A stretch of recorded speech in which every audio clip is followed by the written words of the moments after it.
नागपूरमध्ये एनएमसीची मनमानी, गरिबांचे नाश्त्याचे ठेले हटवले. कोणतीही नोटीस नाही, थेट कारवाई, प्रशासनाची दादागिरीचा उघड.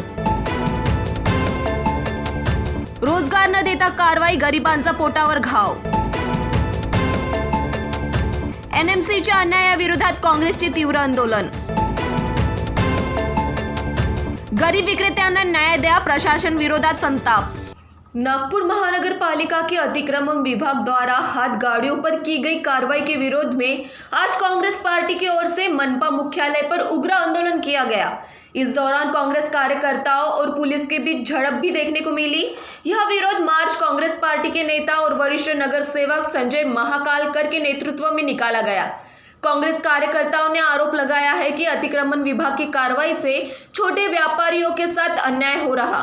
इसी मुद्दे को लेकर कार्यकर्ताओं ने जोरदार नारेबाजी की. आंदोलन को देखते हुए नागपुर महानगर पालिका मुख्यालय परिसर में भारी पुलिस बंदोबस्त तैनात किया गया है.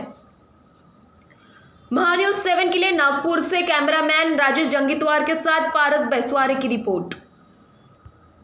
काल ज्याप्रमाणे या नागपूर शहरामध्ये महानगरपालिकेच्या अधिकाऱ्यामार्फत जी अतिक्रमण कारवाई करण्यात आलेली आहे, जे फेरीवाले असो किंवा टपरेवाले असो, कुठल्याही प्रकारच्या सूचना न देता त्यांच्यावरती कारवाई करून सर्व सामान निस्तंभूत करण्यात आलेलं आहे.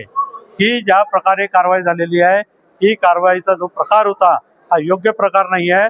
त्याकरता महानगरपालिकेमध्ये आम्ही सर्व नगरसेवक त्यांना दाद मागण्यासाठी महानगरपालिकेच्या आयुक्तांपर्यंत आलेलो आहे. ज्या अधिकाऱ्यांनी ही कारवाई केली त्या अधिकाऱ्यांवर कारवाई महानगरपालिकेच्या आयुक्तांनी केलेली आहे. ही मागणी निवेदन आज आम्ही इथे आयुक्त साहेबांसोबत दिले. आमचं म्हणणं आहे की बा प्रायव्हेट तुम्ही फुटपाथवरचं काढलं ते मान्य आहे, पण तुम्ही प्रायव्हेट जागेवर अतिक्रमण काढून तुम्ही एखाद्या करता महानगरपालिका काम तर नाही करत आहे, ही सुद्धा शंका आम्हाला आलेली आहे. आणि या सर्व गोष्टीवर कारवाई करण्याकरता आम्ही माननीय आयुक्तांना निवेदन दिलेलं आहे आणि ते निवेदन त्यांनी मान्य केलं. This video is sponsored by Shivam Jewelry.